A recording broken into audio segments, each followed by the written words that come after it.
Hey you guys, how's it going? It's Pineapple Pirate here, and today we have a redstone contraption video, and this is the first video that I'm going to be putting out from this series. And I'm going to try to get right to the point because this is going to be a tutorial, and I know the worst thing is when you want to go create something in Minecraft and then you have to watch like a 20-minute video. So I'm just going to try to get to the point as quickly as possible here. So basically it's just a clock made out of redstone or glowstone dependingly, and it counts down from 9 to 0. So as you can see, it's doing that, and I'll run that one more time. And basically all it is it's pretty easy to make. All you have to do is have your button connected up to a timer that has a 1 second delay, and then it depowering, I don't know what the word for it, depowering redstone torches, or glowstone, which in that case would be powering glowstone. Same thing. So I'm gonna set the time here, so it's not so dark. So basically how this works is once you hit the button, and it would be over there, but I have another one just so I don't have to, it's a little bit easier. So basically the signal gets set down, and it goes through a timer which each has 1 second, and after that 1 second, the old redstone signal will like disappear, and it will go into new one, and then it'll go into your, sorry, and it'll go into your depowering system. So I don't know if you want to copy it like redstone for redstone, it's gonna be really difficult just because I never really organized mine to the best of my ability. But basically all you got to do is you have one before it hits any of the time setters numbers. You have to have a little delay so that when you are going from your button into there, it has a little bit of time so that you can get in position to look at it. So basically once your signal goes off, it'll go down the line, and ignore this stuff for now, I'll get into that, and it'll go down the line, and it'll go into, for this is 9, just because if you didn't see the sign, it's 9, and it'll go into and depower the redstone torch is, which in this case I think it's 2. Yeah, 2 redstone torches, so that it'll equal to 9. And if that makes it's a bit confusing, I know, but in this case, so we have all the torches there, and this is a little bit smaller than in, a lot smaller, but basically with the 9, it's coming in, and it's powering up so that it's powering this redstone torch, so it'll come black, and now it equals to a 9. And that's basically how it works for almost everyone. So if I wanted an 8, I wouldn't have any signal going to any of them. If I wanted a 7, then I would have power going to this one, this one, this one, this one, this one, and this one. And the easiest way to organize that is having a switchboard, which will, and I know some of these you don't even need a switchboard for, like a line for the switchboard, yeah. But so basically the way that it works is, so the 9, you would want to get rid of the bottom 2 on the left, and it would work exactly like how if you think of a digital clock, it's exactly like that, where you have everything has power, and in this case everything is getting depowered. If you wanted, you could go in the opposite way. So like if I had this and going into that, nope, I'm doing it wrong, whatever, but you could have it opposite so that you would have all of them start depowered and then go in to give a signal so it repowers them. But that's a lot longer, and it would take a lot more, I don't know, it would just be a lot more difficult.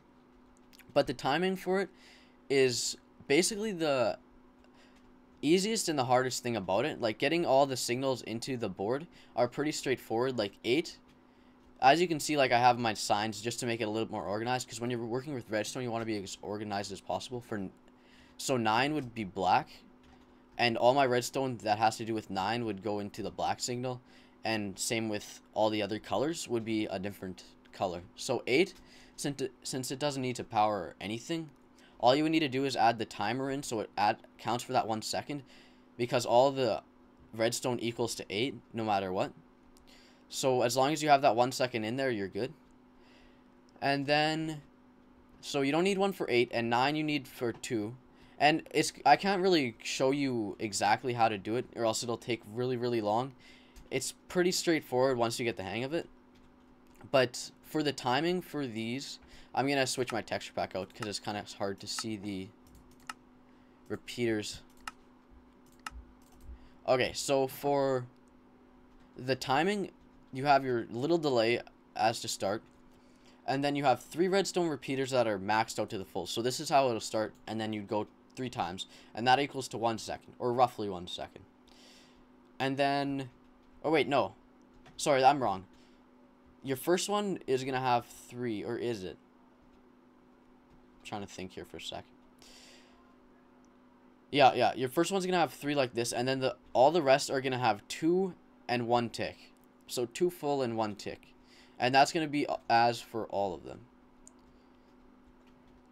as you can see. So basically, when you hit your button, you're going to have that short delay, and then it's going to go to 9 and 8. And 8's not going to have anything, so really don't need that. But it'll travel down the line, so then this will be your 7 timer. So as long as you have it going into your 7, and then it'll go and it'll depower all the switches that you need. But the trick is, if you have something like 9 that's already depowering, so 9 will be depowering this, right? So if you have 7, it needs to dispower it also. So if you have a redstone repeater going into your 9 output, as long as you have the repeater connecting into it, the signal can't travel back down it, thus making it so that it's a one-way trip. So it'll automatically use that line without having you to do it again and again and again and again. So, trying to think what I didn't really cover. If you look at it, it'll make sense. Like, it's really hard to explain. It's confusing to explain. But you just have your timer, and as long as your next output, like your next output from 7 or 6 would be to 5. So this will be the 5, and it'll come down through here, and then your 5, this will be your 6, and this will be your 5, and it'll come down through the repeater, so it'll have 1 second. And as that 1 second is being used, here I'll example, as that 1 second is being used to light up those, go through those repeaters, it'll have already lit up 6. So as this one gets just to there, this one will disappear. And that's basically all there is to it. And then it's basically just lining up your torches so that they disintegrate the powered torches. So I'll just do one more example just to make it a little bit more clear for the actual how it gets into the switchboard, if it doesn't make sense yet. So you have 3, so it's going to come through here, and it's going to come up here and into your 9, and it's all going into 9 right now, because with the 3 you need to get rid of the same ones that 9 needs to get rid of, and it needs to get rid of the 2 above it, so top left in the middle.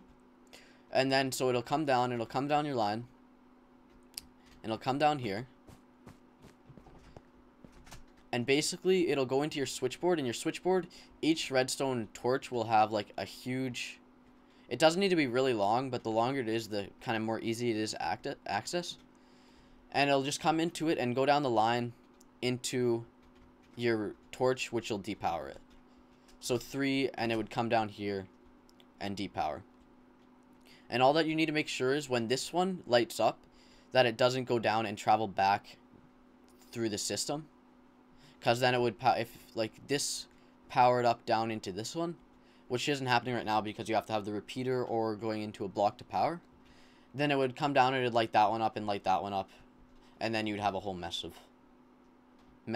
unpowered torches.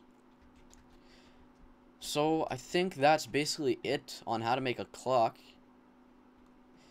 I'll just do one more example within the, just to make sure, just to show.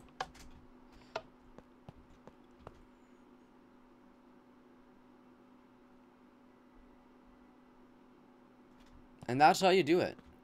So if anything doesn't make sense, I'll be happy to make another video on it, because quite honestly, it feels like I didn't cover everything, and lots of it still feels like fuzzy as to how I explained it. So if you guys need any help on anything, I usually keep up to date on all my videos as for the comments. So yeah, just drop me an inbox or leave it in the comment description section thing as to what I didn't explain well enough. And I'll try to get back to you as soon as possible with another video, or just if it's a simple thing, I can just get back to you with a comment. So I hope you guys enjoyed this tutorial. Hopefully I'll do a few more. And yeah, I hope you guys can all make this, and I hope I didn't completely screw up this tutorial. Thanks for watching, and I'll talk to you guys all later in the next video.